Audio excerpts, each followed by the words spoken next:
ನಿಜವಾಗ್ಲೂ ಕನಕದಾಸರು ಅಂದ್ರೆ ಯಾರು? ಅವರಿಗೆ ಯಾಕೆ ಕನಕದಾಸ ಅಂತ ಹೆಸರು ಬಂತು? ಕನಕದಾಸರು ಕೀಳು ಜಾತಿಯವರು ಅನ್ನೋ ಕಾರಣಕ್ಕೆ ಅವರಿಗೆ ಎಷ್ಟೆಲ್ಲ ತೊಂದರೆ ಕೊಡಲಾಗುತ್ತೆ ಗೊತ್ತಾ? ಕೈಯಲ್ಲಿ ಕಡಿದು ಹಿಡಿಯಬೇಕಿದ್ದವರು ತಂಬೂರಿಯನ್ನ ಹಿಡಿದು ಊರೆಲ್ಲ ಸುತ್ತಿದ್ದು ಯಾಕೆ? ಹಾಗೆ ಉಡುಪಿಯಲ್ಲಿ ಶ್ರೀಕೃಷ್ಣನು ಗೋಡೆಯನ್ನ ಹೊಡೆದು ದರ್ಶನ ಕೊಟ್ಟಿದ್ದು ಹೇಗೆ? ಈ ರೀತಿ ನೀವೆಂದು ಕೇಳಿರದ ಕನಕದಾಸರ ಪೂರ್ತಿ ಚರಿತ್ರೆಯನ್ನೇ ಇವತ್ತು ನಿಮ್ಮ ಮುಂದೆ ಬಿಟ್ಟಿದ್ದೇನೆ.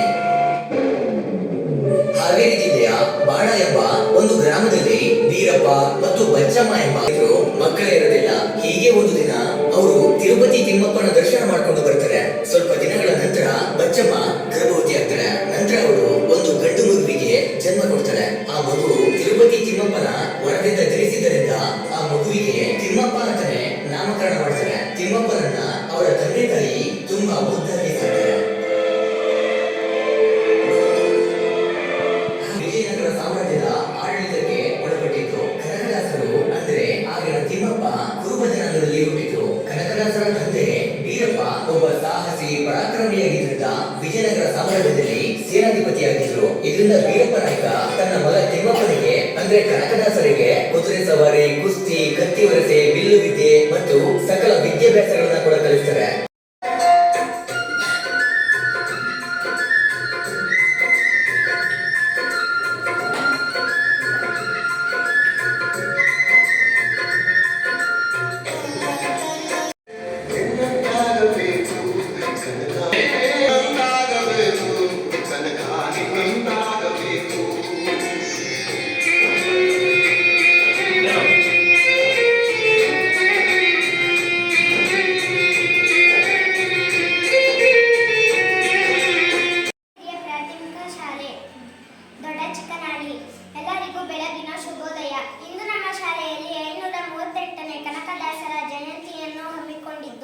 ಮೊದಲಿಗೆ ಪ್ರಾರ್ಥನೆಯಿಂದ ಶುರು ಮಾಡೋಣ.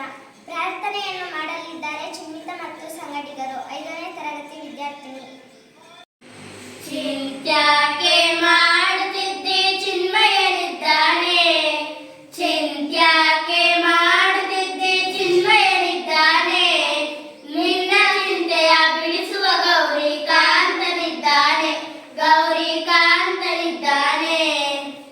ಎಳ್ಳು ಮನೆಯೋ ಮುಳ್ಳು ಮನೆಯೋ ಎಲ್ಲೂ ಬಿಡದೆ ಒಳಗೆ ಹೊರಗೆ, ಎಳ್ಳು ಮನೆಯೋ ಮುಳ್ಳು ಮನೆಯೋ ಎಲ್ಲೂ ಬಿಡದೆ ಒಳಗೆ ಹೊರಗೆ, ಎಲ್ಲ ಟಾವಿನಲ್ಲಿ ಗೌರಿ ವಲ್ಲಭನಿದ್ದಾನೆ, ಗೌರಿ ವಲ್ಲಭನಿದ್ದಾನೆ. ಚಿಂತ್ಯಾಕೆ ಮಾಡುತ್ತಿದ್ದೆ ಚಿನ್ಮಯನಿದ್ದಾನೆ, ಚಿಂತ್ಯಾಕೆ ಮಾಡುತ್ತಿದ್ದೆ ಚಿನ್ಮಯನಿದ್ದಾನೆ, ನಿನ್ನ ಚಿಂತೆಯ ಬಿಡಿಸುವ ಗೌರಿ ಕಾಂತನಿದ್ದಾನೆ, ಗೌರಿ ಕಾಂತನಿದ್ದಾನೆ. ಹಿಂದೆ ನಿನ್ನ ಸಲಹಿದರ್ಯಾರೋ, ಮುಂದೆ ನಿನ್ನ ಸಲಹುವರ್ಯಾರೋ, ಹಿಂದೆ ನಿನ್ನ ಸಲಹಿದರ್ಯಾರೋ, ಮುಂದೆ ನಿನ್ನ ಸಲಹುವರ್ಯಾರೋ. ಅಂದಿಗೂ ಎಂದಿಗೂ ಎಂದಿಗೂ ನಂದಿ ವಾಹನನಿದ್ದಾನೆ, ನಂದಿ ವಾಹನನಿದ್ದಾನೆ. ಚಿಂತ್ಯಾಕೆ ಮಾಡುತ್ತಿದ್ದೆ ಚಿನ್ಮಯನಿದ್ದಾನೆ, ಚಿಂತ್ಯಾಕೆ ಮಾಡುತ್ತಿದ್ದೆ ಚಿನ್ಮಯನಿದ್ದಾನೆ,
ದಾಸನಾಗು ವಿಶೇಷನಾಗು ದಾಸನಾಗು ವಿಶೇಷನಾಗು ದಾಸನಾಗು ಬಹುಪಾಶ ನೀಡು ಅಸಕ್ಲೇಶ ದೋಷವೆಂಬ ಅಭಿಯೋಳು ಮುಡಿಗೆಯನ್ನು ಪಾಶಗೊಳ್ಳಲಾಗದೆ ನಿರ್ದೋಷಿಯಾಗು ಸಂತೋಷಿಯಾಗು ಕಾಶಿ ಬನಾರಸ್ ಕಾಳಹಸ್ತಿ ರಾಮೇಶ್ವರ ದೇಶ ದೇಶ ತಿರುಗಿದರೆ ಬಹುದೇನು ಅಲ್ಲಿ ಆಗುವುದೇನು ದಾಸನಾಗು ವಿಶೇಷನಾಗು ದಾಸನಾಗು ವಿಶೇಷನಾಗು ದಾಸನಾಗು ವಿಶೇಷನಾಗು ದಾಸನಾಗು ಬಹುಪಾಶ ನೀಡು ಧನ್ಯವಾದಗಳು. ಇವನೇ ನೋಡು ಅನ್ನದಾತ ಒಲವಿ ದುಡಿಯುವನು ನಾಡ ಜನರು ಬದುಕಲೆಂದು ದವಸಗಳನ್ನು ಬೆಳೆಯುವನು ಮಳೆಯ ಗುಡುಗು ಚಳಿಯ ನಡುಗು ಬಿಸಿಲಬೇಗ ಸಹಿಸುತ್ತ ಬೆವರು ಸುರಿಸಿ ಕಷ್ಟ ಸಹಿಸಿ ಒಂದೇ ಸಮನೆ ದುಡಿಯುವನು ಯೋಗಿಯಾಗಿ ತ್ಯಾಗಿಯಾಗಿ ಅನ್ನ ನೀಡುತ್ತಿರುವನು ಎರಡೆತ್ತು ಅವನ ದೂಡು ಕೂಡಿ ಬಂದ ಜನರು ಇಗ್ಗು ಬೊಗ್ಗು ಏನೇ ಇರಲಿ ಹೊಂದಿಕೊಂಡು ನಡೆಯುವರು. ಧನ್ಯವಾದಗಳು. ಕುಲ ಬೇಡಿರಯ್ಯ ಆತ್ಮಾಂತರ ಆತ್ಮ ನೆಲೆಯಾದ ಕೇಶವನು ಆತನೊಲಿದ ಮೇಲೆ ಯಾತರ ಕುಲವಯ್ಯ ಎಂದು ಭಾರತೀಯ ಸಮಾಜದಲ್ಲಿ ಶತಶತಮಾನಗಳಿಂದ ನೆಲೆಯೂರಿದ್ದ ಅಸಮಾನತೆಯ ನಡೆಯನ್ನು ಪ್ರಶ್ನಿಸುವ ಮೂಲಕ ಸಾಮಾಜಿಕ ನ್ಯಾಯ ಪ್ರತಿಪಾದನೆಗೆ ಮುಂದಾದರು. ಈ ಕೀರ್ತನೆಯಲ್ಲಿ ಕುಲಕ್ಕಾಗಿ ಕಚ್ಚಾಡುವವರನ್ನು ಆತನೊಲಿದ ಮೇಲೆ ಯಾತರ ಕುಲವಯ್ಯ ಎಂದು ಪ್ರಶ್ನಿಸುವ ಮೂಲಕ ಕುಲ ಗೋತ್ರಗಳನ್ನು ಮೀರಿ ನಿಂತ ಕನಕದಾಸರು ಕುಲವಿಲ್ಲದ ದಾಸ ಕುರುಬದಾಸ ಎನ್ನುತ್ತಾರೆ. ತನ್ನನ್ನು ತನ್ನ ಕುಲವನ್ನು ಚುಚ್ಚಿದವರನ್ನು ಎದೆಯಲ್ಲಿಯೇ ಮೆಚ್ಚಿದವರು ಕನಕದಾಸರು. ಎಲ್ಲರಿಗೂ ಬೆಳಗಿನ ಶುಭೋದಯಗಳು ಹಾಗೂ ವೇದಿಕೆ ಮೇಲೆ ಆಸೀನರಾಗಿರುವ ಮುಖ್ಯ ಶಿಕ್ಷಕರೇ, ಪೋಷಕರೇ ಮತ್ತು ಎಸ್ಡಿಎಂ ಸದಸ್ಯರೇ ಹಾಗೂ ನಮ್ಮ ಶಿಕ್ಷಕ ಬಂಧುಗಳೇ, ನನ್ನ ಸ್ನೇಹಿತರಿಗೆ 538ನೇ ಕನಕದಾಸ ಜಯಂತಿಯ ಶುಭಾಶಯಗಳು. ಕನಕದಾಸ ಮೊದಲು ಕನಕದಾಸರಿಗೆ ತಿಮ್ಮಪ್ಪ ಎಂಬ ಹೆಸರಿತ್ತು. ಅವರು ಹೊಲದಲ್ಲಿ ಉಳುಮೆ ಮಾಡುವಾಗ ಅವರಿಗೆ ಚಿನ್ನಾಭರಣ, ವಜ್ರ, ಚಿನ್ನ ಇವೆಲ್ಲ ದೊರೆತವು. ಆದರೆ ಅವುಗಳನ್ನು ಅವರು ಬಡವರು ಮತ್ತು ಹಾಗೆ ಕೆಲವರೊಂದಿಗೆ ಹಂಚಿಕೊಂಡರು.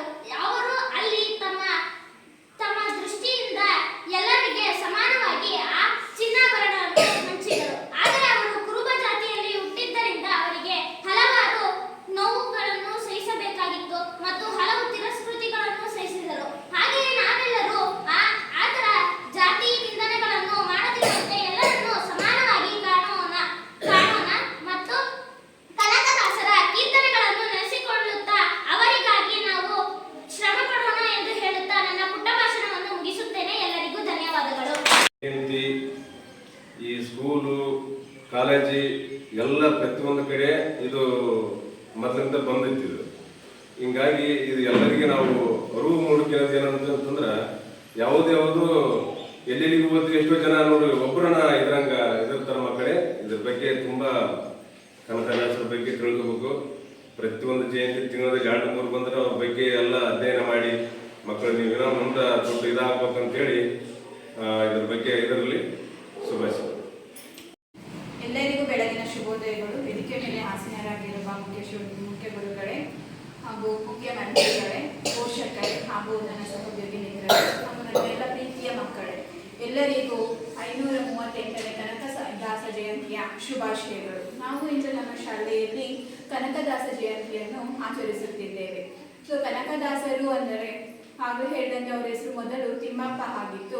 ಅವರಿಗೆ ಯಾವುದು ಹೊಲದಲ್ಲಿ ಸಿಕ್ಕಿದಂತಹ ಕನಕ ರತ್ನಗಳು, ಒಡವೆ, ವಜ್ರ ಇವೆಲ್ಲವುಗಳು ಸಿಕ್ಕಿ ಅವರು ಎಲ್ಲರಿಗೂ ಬಡವರಿಗೆ ಅವ್ರ ಊರವರಿಗೆಲ್ಲ ಹಂಚೋದ್ರಿಂದ ಅವರನ್ನ ಕನಕ ಅಂದ್ರೆ ವಸ್ತು, ಮತ್ತೆ ಆಭರಣ, ವಜ್ರ ಮತ್ತೆ ಚಿನ್ನ ಈ ಹೆಸರನ್ನು ಸೂಚಿಸುವಂತ ಪದನೇ ಕನಕ. ಕನಕ ಅಂದರು ನೆಕ್ಸ್ಟ್ ಕನಕ ನಾಯಕರಾಗ್ತಾರೆ. ಅವರು ಯುದ್ಧದಲ್ಲಿ ಹೋರಾಡಿ ಅವರು ಗೆಲ್ತಾರೆ. ಆದ್ರೂ ಕೂಡ ಅಲ್ಲಿ ನೋಡಿದಂತಹ ನೋವು ಸಂಕಟಗಳಿಂದ ಅವರು ಅದನ್ನ ಪರಿವರ್ತನೆ ಆಗಿ ಕನಕ ನಾಯಕರಿಂದ ಕನಕ ದಾಸರಾಗ್ತಾರೆ. ಇವರು ಕೂಡ ಪುರಂದರ ದಾಸರ ಹೆಸರು ಕೇಳಿದ್ದೀರಾ? ಸೊ ಅವರ ಸಮಕಾಲೀನವರು ಕೂಡ ಕನಕದಾಸರಾಗಿದ್ದಾರೆ. ಎಲ್ಲರಿಗೂ ಬೆಳಗಿನ ಶುಭೋದಯಗಳು. ವೇದಿಕೆ ಮೇಲಿರುವಂತಹ ನಮ್ಮ ಶಾಲೆಯ ಮುಖ್ಯ ಶಿಕ್ಷಕರೇ ಹಾಗೂ ಶಾಲಾ ಸಂಸತ್ತಿನ ಮುಖ್ಯಮಂತ್ರಿಗಳೇ ಹಾಗೂ ನನ್ನ ಸಹೋದ್ಯೋಗಿ ಶಿಕ್ಷಕರೇ ಹಾಗೂ ಪೋಷಕರೇ ಹಾಗೂ ನನ್ನೆಲ್ಲ ಪ್ರೀತಿಯ ಮಕ್ಕಳಿಗೂ ಕನಕದಾಸ ಜಯಂತಿಯ ಶುಭಾಶಯಗಳನ್ನು ತಿಳಿಸುತ್ತಾ, ಇಂದು ನಾವು 538ನೇ ಕನಕದಾಸ ಜಯಂತಿನ ಆಚರಣೆ ಮಾಡ್ತಾ ಇದ್ವಿ. ಅಂದ್ರೆ ಇವರು 15 ಮತ್ತೆ 16ನೇ ಶತಮಾನದಲ್ಲಿ ಇರುವಂತಹ ಶ್ರೇಷ್ಠರಲ್ಲೇ ತುಂಬಾ ಶ್ರೇಷ್ಠರಾದಂತಹ ದಾಸರು. ಅಂದ್ರೆ ದಾಸ ಸಾಹಿತ್ಯದಲ್ಲಿ ಅನೇಕ ಕೀರ್ತನೆಗಳನ್ನ ರಚನೆ ಮಾಡಿರೋದನ್ನ ನಾವು ನೆನಪಿಸ್ಕೊಳ್ಳೋದಾದ್ರೆ ಪುರಂದರ ದಾಸರನ್ನ ಬಿಟ್ಟರೆ ಕನಕದಾಸರನ್ನೇ ಹೆಚ್ಚು ಕೀರ್ತನೆಗಳನ್ನ ನಾವು ನೋಡ್ಬೋದು. ಇವಾಗ ಮೊದಲೇ ಒಂದು ವಿಡಿಯೋನ ನೋಡಿದ್ರೆ ಅವರ ತಂದೆ ತಾಯಿ ಯಾರು, ಅವರ ಹಿನ್ನೆಲೆ ಏನು, ಅವ್ರು ಹೇಗೆ ಕನಕದಾಸರಾದ್ರು, ತಿಮ್ಮಪ್ಪ ಇದ್ದವರು ಹೇಗೆ ಕನಕದಾಸರಾಗಿ ಬದಲಾವಣೆ ಆದರು ಅಂತ ಹೇಳಿ ನೀವು ತಿಳ್ಕೊಂಡಿದ್ರ. ಅಂದ್ರೆ ಇವರು ಒಂದು ಸಾಹಿತ್ಯ ಅರ್ಥದಲ್ಲಿ ಆಗಿರ್ಬೋದು ಅಥವಾ ಕೀರ್ತನೆಗಳನ್ನೇ ಆಗಿರ್ಬೋದು. ಇವರ ಪ್ರಮುಖ ಕೀರ್ತನೆಗಳಲ್ಲಿ ರಾಮ ಧ್ಯಾನ ಚರಿತೆ, ನಳ ಚರಿತ್ರೆ ಆಗಿರುವಂತಹ ಕೀರ್ತನೆಗಳನ್ನ ನಾವು ಓದ್ಬೋದು.